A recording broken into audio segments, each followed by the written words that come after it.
Nah, di partiisi data kita ngebagi antara data train sama data testing. Kita konekin dulu normalizer, ini adalah data yang sudah dinormalisasi. Terus kita buka di sini. Nah, partisinya berapa? 70% misalkan.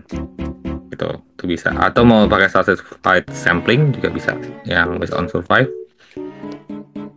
Misalkan kita pakai survive aja contohnya. Nah, kalau udah tinggal kita jalankan. Nah, ini ada dua data ya. First,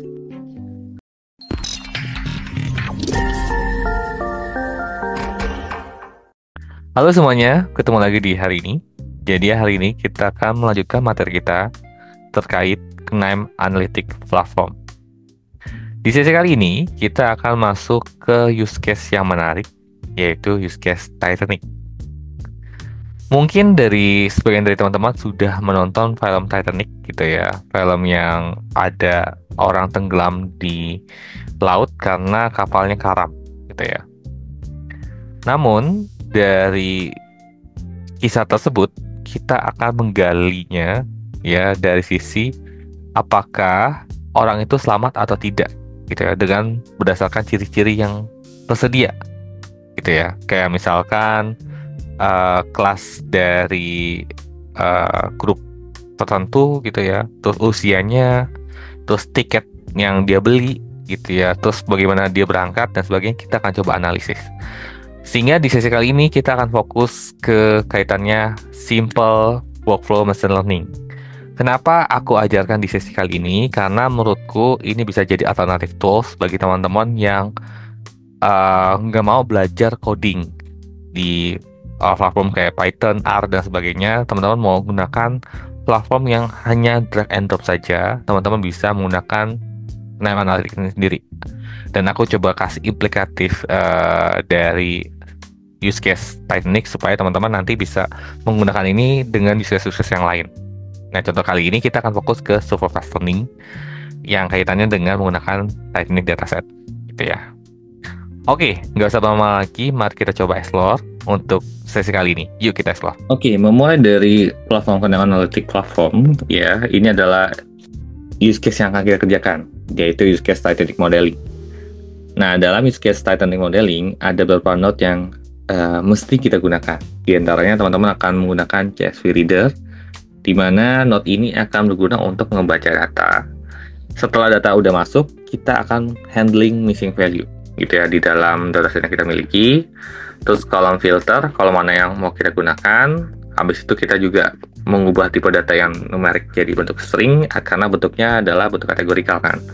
Terus kita gunakan barchat untuk melakukan eksplorasi, termasuk di sini aku bahas juga dari one to many. Jadi ketika kita punya misalkan kode M dan F, kita mau ubah ke dalam bentuk numerikal gitu ya, kita bisa menggunakan one to many. Jadi nanti ntar dia ada kolom tersendiri M, ada kolom tersendiri female. Jadi kalau misalkan jenis kelaminnya female gitu ya, jadi sini 0, ini 1, ini 1, 0 gitu.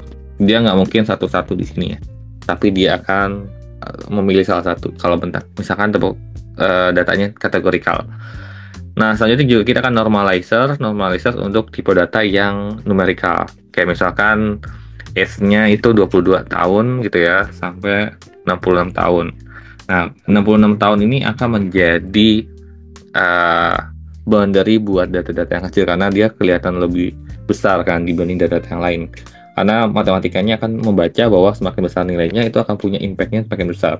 Sedangkan bagi kita ketahui bahwa nilai besar itu tidak memiliki meaning tertentu. Sehingga kita bisa ubah menjadi dalam range tertentu, misalkan dari 0 sampai 1. Nah, kalau 22 ini berapa sih? Misalkan 0,22 gitu ya. Nah, 66 itu berapa? 0,88. Jadi gap antara ini ke sini itu nggak jauh banget. Kalau ini kan gapnya jauh banget ya, ini ke sini. Ya sekitar 44. Sedangkan kalau yang di bawah antara 0,22 ke 0,8 itu sekitar 0,66. Itu kecil banget.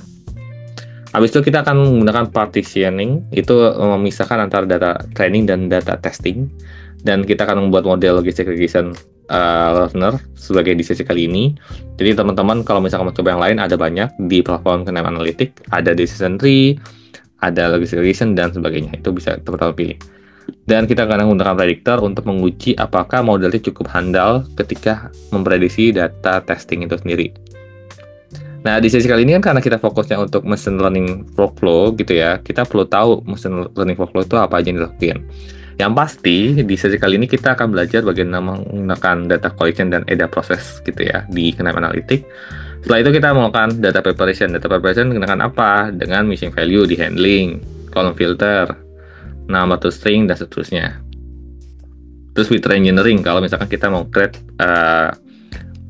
kolom baru dari dataset yang kita miliki. Misalkan contoh ada tahun lahir tulisannya 1999 gitu ya. Nah, year-nya ini, tapi kalau misalkan kita ditanya age gitu ya, berarti kan today dikurangin sama 1999 gitu ya, jadi 26. Seperti itu. Nah, itu kita bisa lakukan ketika mau menggunakan feature engineering. Ketika feature engineering selesai, kita bisa melakukan model training dan evaluation. Kita splitting tuh menggunakan partisi di sini. Nah, setelah udah di training dan modeling, kita deployment dan di monitoring dan seterusnya. Kita nggak nyampe sana. Kita fokusnya di sesi kali ini di sini aja. Mulai dari data collection, data preparation, sampai kita melakukan model training dan evaluation. Seperti itu. Aku ingin disclaimer di awal, karena analitik yang aku gunakan di versi 5.4.3 gitu ya, untuk versi yang aku gunakan di kali ini. Jadi kalau misalkan teman-teman ada versi yang paling terupdate ataupun yang lama, harap disesuaikan note-note-nya gitu ya. Karena barangkali ada berbeda bahasa, takutnya malah mismatch antara aku yang ajaran ke teman-teman, termasuk dengan platform yang available sendiri ini seperti apa. Nah, di dataset Titanic ini ada beberapa variabel, contohnya itu ada survival. Survival itu ada kode 0 dan 1. 0 itu nggak survive, 1 itu survive. Gitu. Terus stacked class itu ada 1, 2, 3. Itu punya meaningnya. Kalau 1 itu mungkin orang kaya, gitu ya. Middle itu orang menengah. Lower itu di bawahnya menengah. Gitu ya. Tapi dia bisa beli tiket kapal itu sendiri, kan kita tahu sendiri kapalnya kan mahal. Nah, terus jenis kelamin, age-nya gitu ya, sibling ya, siblingnya itu ada 2 ya, dia ada beraturan, ada sibling, ada sophos gitu ya. Terus ada parts itu parents-nya, ada parents-nya itu mother, father, atau child gitu ya. Terus ada ticket number, ada passenger fare, cabin number, dan port of embarkation. Itu ada Chambo, Queenstown, dan Southampton gitu.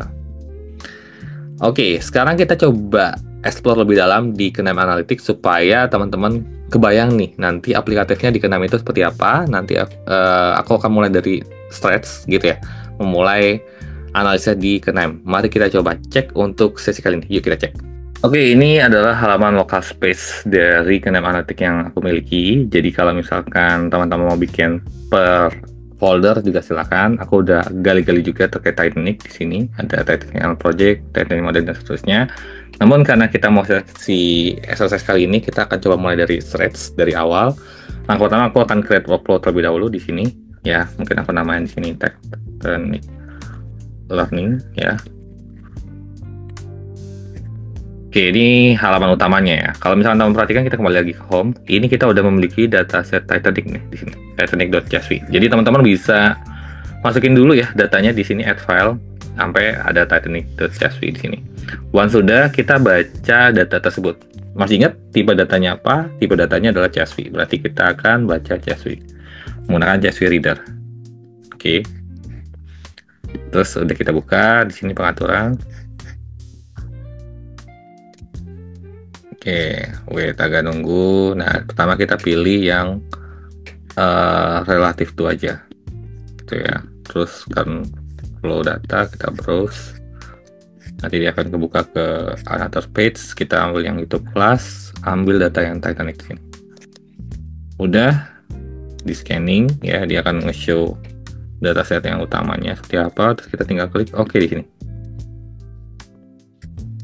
Sambil nunggu, kita tinggal klik execute buat kita ngecek apakah ada missing value atau enggak. Kalau misalkan based on statistik, kita coba cek. Ini ada age itu missing value-nya banyak, cabin 687 gitu ya. Sedangkan data yang kita miliki itu adalah 891. 687-nya itu adalah missing value di cabin. Artinya bisa kita take out aja kolom si cabinnya gitu ya. Ya, tapi kita handling dulu yang missing value antara yang age sama yang embarks. Ya, kita bisa atur di sini missing value. Bergantung aja di sini. Kita pindah ke sini. Nah, di sini ini ada isian ya. Di sini ada output table, ada PML transformation. Nah, tapi kita mau atur dulu missing value mau handling kayak gimana. Teman-teman boleh spesifik ke kolom settingnya terlebih dahulu. Misalkan di cabin. Nah, di cabin kita mau apa? Mau remove row-nya kah? Atau apakah? Atau yang mau kita handling itu apa? Tapi kita karena cabin kita mau drop, jadi kita pilih tadi yang edge. Ya, edge kita pilih dia ambil yang median aja ya, di tengah. Terus abis itu tadi ada embark, kita ambil yang most frequent value aja ya. Kalau misalnya perhatikan sebelumnya kan yang missing value di sini itu ada edge, cabin sama embark kan. Jadi kita handling edge sama embark aja. Nah, kalau udah kita tinggal jalankan di sini. Kita cek lagi statistiknya.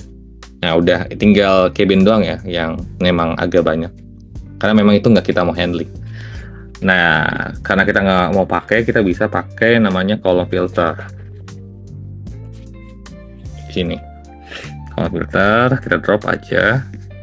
Terus kita konekin di sini. Terus kita tinggal filter yang nggak mau kita pakai.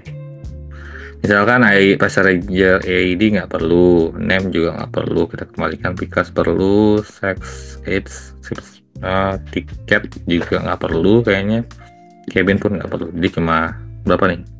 3, 6, 7 item aja. Nah, kita tinggal jalan lagi.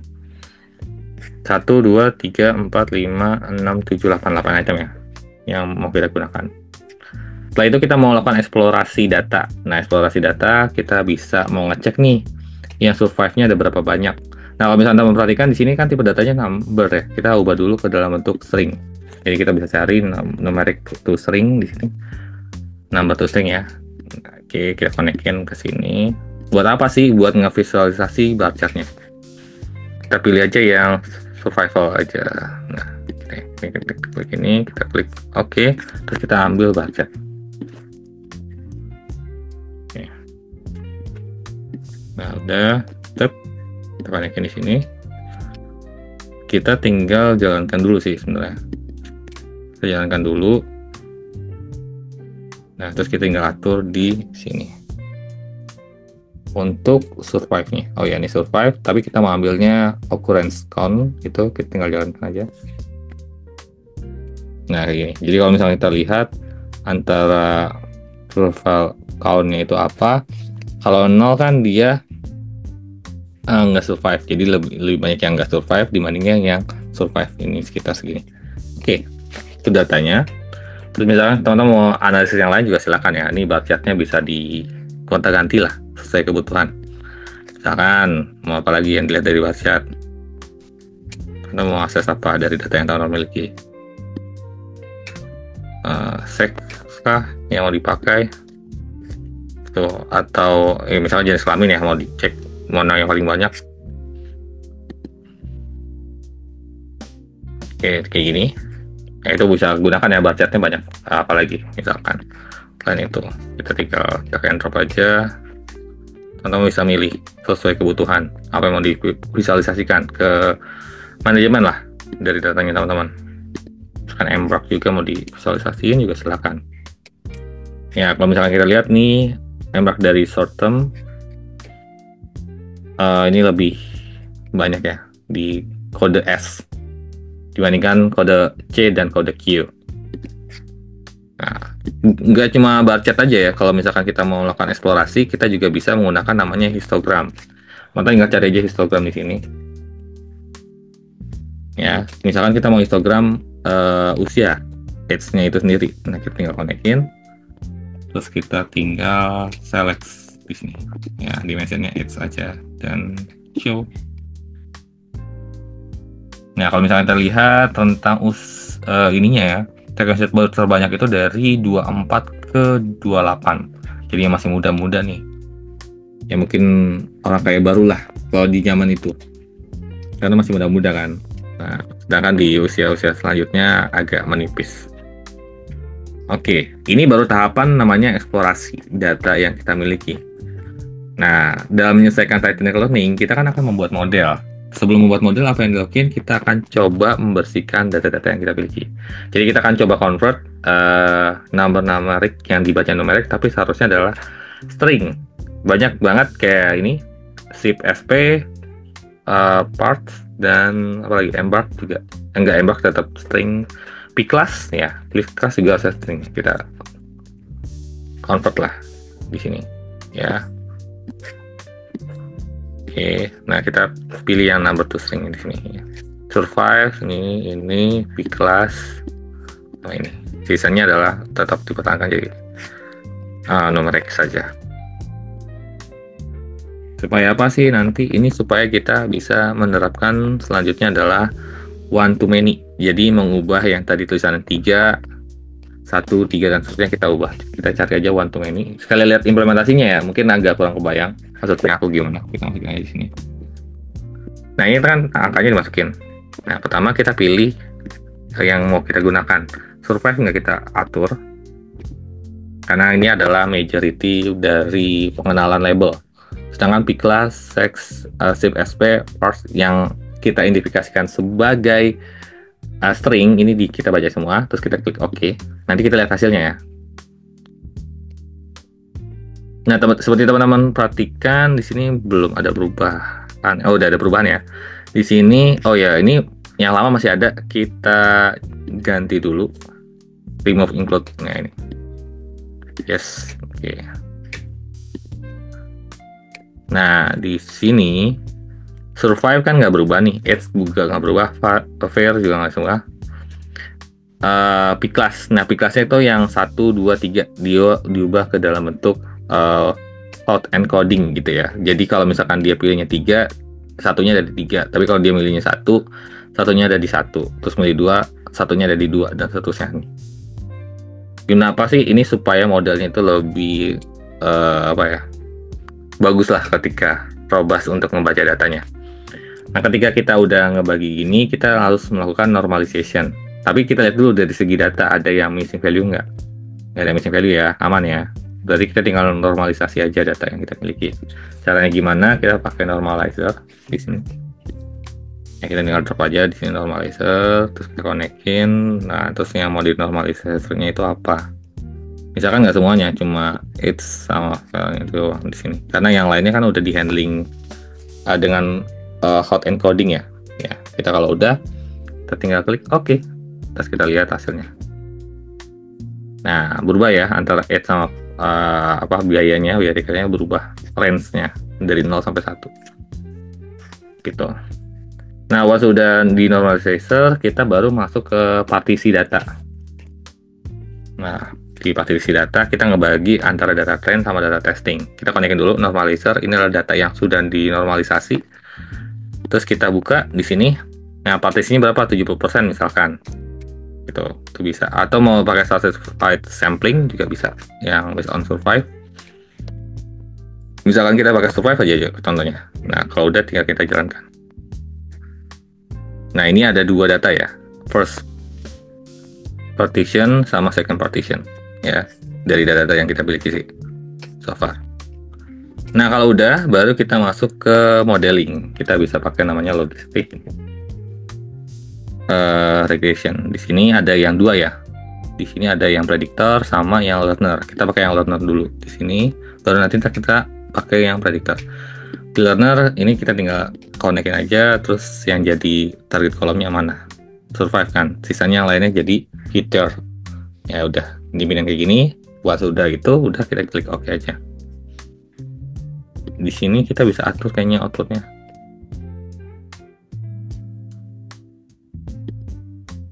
Oke, ini nggak masalah, nggak isu.